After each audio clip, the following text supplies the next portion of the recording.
వాసుపల్లి గణేష్ కుమార్ ఆధ్వర్యంలో Visakha RK beach దగ్గర YCP శ్రేణులు ఆందోళన చేపట్టారు. తీర ప్రాంతాల్లో మద్యం అమ్మకాలకు సర్కార్ అనుమతించడం ప్రజా ప్రయోజనాలకు విరుద్ధమని ఆరోపించారు.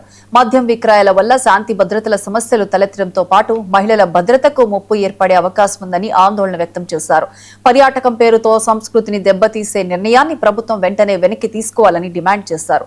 లేని పక్షంలో ప్రజా ఉద్యమాన్ని మరింత ఉధృతం చేస్తామని హెచ్చరించారు. ఏమిటో తెలియదు కానీ ఇండిపెండెన్స్ వచ్చిన దగ్గరనే కూడా ఇలాంటి పిచ్చి ఎవరికి ఏ ముఖ్యమంత్రికి కూడా రాలేదు. మరి ఒక చంద్రబాబు నాయుడుగా వచ్చిందన్నమాట.